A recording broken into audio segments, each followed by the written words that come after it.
Empty seats, scaled-back marathons, and barely any fans to cheer.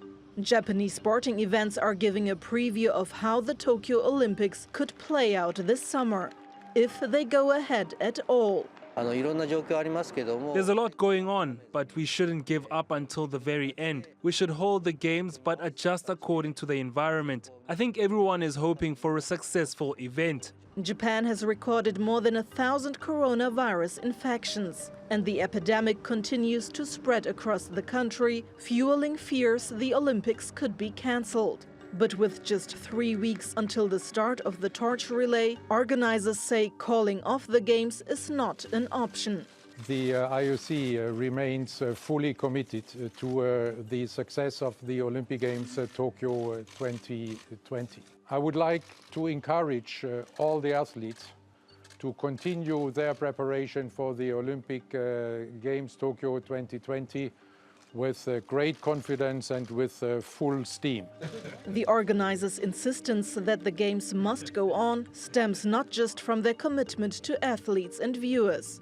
Cancellation could be a financial disaster. Organizers have pumped more than $12 billion into the preparations. Most of the money has already been spent, so in the event of a cancellation, the country would have to absorb a huge loss. Domestic sponsorship revenues have already topped $3 billion.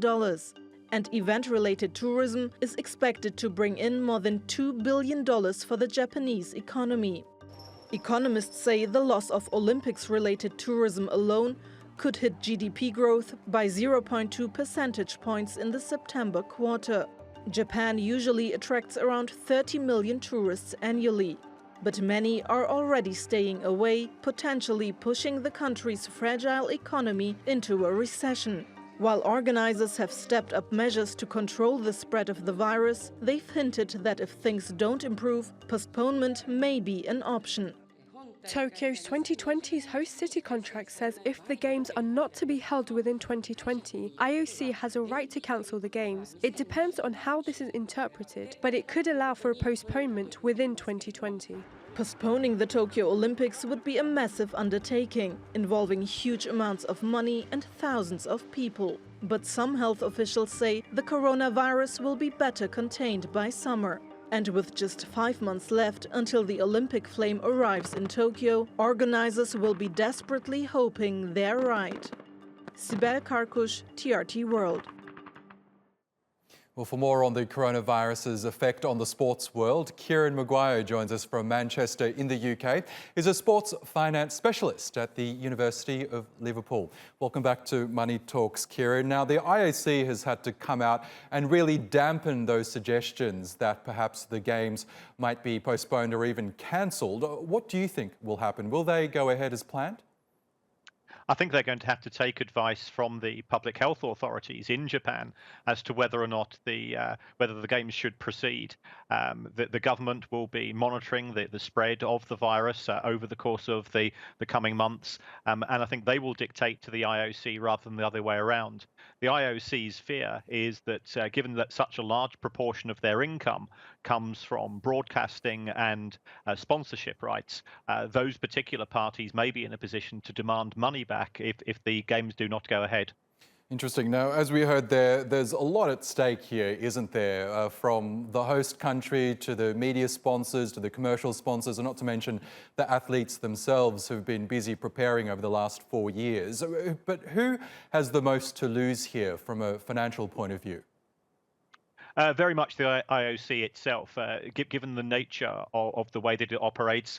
It has effectively a 4-year cycle where it expects to lose money for 3 of those years and then to make all of its profits in the Olympic year itself.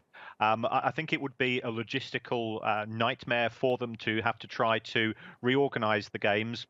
All of the major Olympic competing sports, they organize their diaries, they organize their events, and they make sure that they've got a fallow period during the course of the Olympics to make sure that there are no clashes.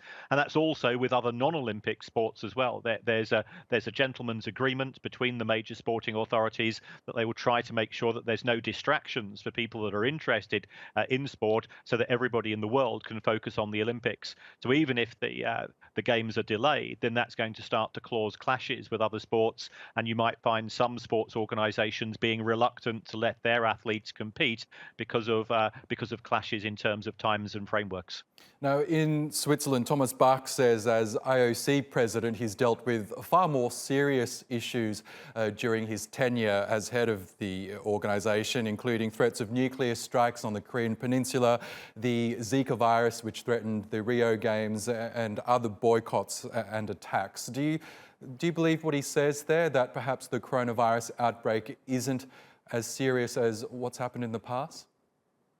No, I think he's trying to dampen down expectations there. That there is no doubt that the coronavirus is impacting on a global basis from country to country, that we are seeing decisions being made by local health authorities and by government agencies which have national impact. That could certainly be the case when we get to July, as far as Japan is concerned.